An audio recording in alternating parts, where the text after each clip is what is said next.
Hey, this is Peter with 847 Studio. Welcome to tutorial number 3, where we will explore further how to do content updates.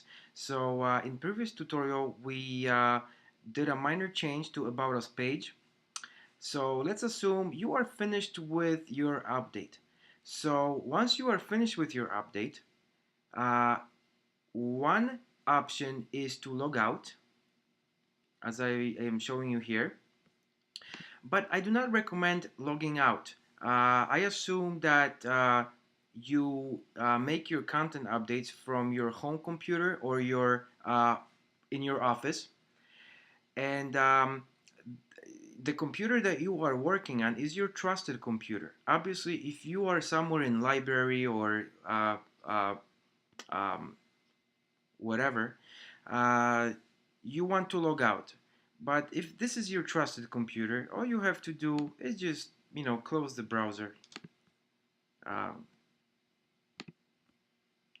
Basically, let's say a week has passed by or a month, and you kind of brainstorm and talk to your boss, and basically you want to do a couple more changes, right? So basically, you log into your website. And if you log into your website, watch what happens. You see this toolbar which indicates that you are already logged in. So your computer and your browser remember that remember about your memorize your login credentials. And because you did not log out, you just close your browser. A week, a month, a year, whatever later, when you revisit your website, your login credentials are remembered. So this is so much easier for you, where you entirely miss the first step of logging in. I mean, wouldn't you agree that you just save time? So basically, you can just dive in right into your content updates.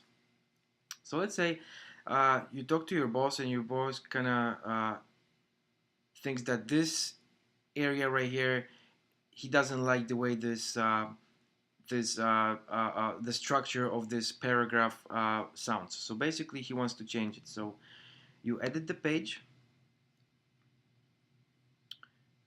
you hover over, you click the edit text block, and you're ready to make a change. But you are unsure about this change. You want to protect yourself, because once you make this change, there is no going back. So with you being a good employee, you have two ways of I will show you a very nice production technique where you basically you will save this paragraph, and you can always go back. So as you can see, you have two tabs here: text tab and visual tab. Right now you are in visual tab. um, just remember that your visual tab is just like your edit processor. It's like your email or your Microsoft Office. When you hit text, text is nothing more than a code. It's just your code. You have HTML website codes, which, by the way, you should not worry about. So basically, before you make this big change, what I recommend doing is highlight everything, copy it, and paste it into your. If you work on a Mac computer, paste it into your text editor, or if you work on a PC computer, you can open up Notepad and just save it as your homepage. See, you save this, you have everything exactly the same. So you go back to your visual, and let's say, you know, your boss told you to write this content because he feels that this is the best way to showcase what your company is about to your potential clients. So you typed in the content, you click save, you update it, and as you remember, one way to preview your website is to click this view page. Or what I like to do and recommend doing is open up a new tab, type in this group. So in one tab, you have your um, admin page, and on the other tab, you have your visual. So basically you hit um, refresh, and there you go.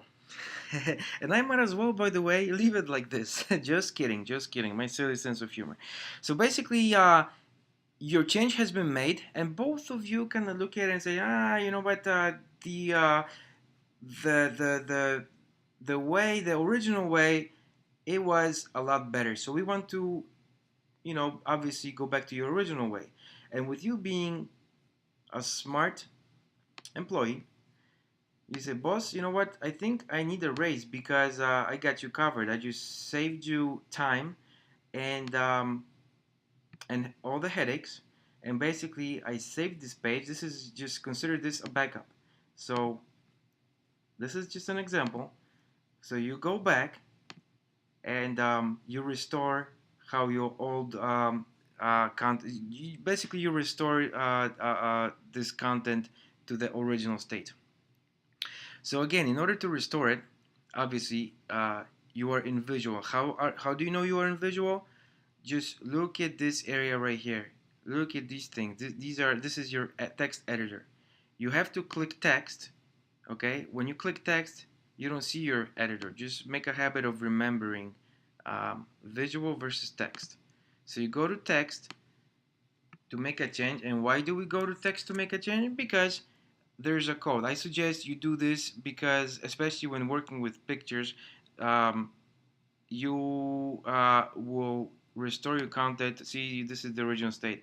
Um, these are your tags. This is heading three. This is not a paragraph. I'm not going to discuss in detail what that means because this is HTML language, and I'm not going to cover that. Um, but you get the idea. So this is a nice production technique to save you a lot of headache, save you a lot of time. So there you have it. So you go back, you refresh, and voila, we uh, we are covered. So this saved us a lot of time and headaches. Another thing I would like to point out is pages. And let's say we go to About Us again. We can go to any page. But let's say we have a new phone number and we want to edit that phone number. So let me just quickly go over. Obviously, I'm not going to go over every page and show you because the idea is the same. Um, if you watch my previous tutorial, you know that you have to, in order to affect the change, make a change, you have to hover over and click on this edit text block, which I like to call yellow pencil. So you click on it. This is an image of a map, and you want to, for example, change your phone number. So you get your number right here. Okay, you type in whatever you like. You click save. You click update, and your phone number, your contacts, or your content is saved. And you preview the page. So that's how easy it is to make this change. I hope you found this tutorial helpful. In this next tutorial, I will show you how to do image updates or inserting images or deleting images. See you in the next tutorial.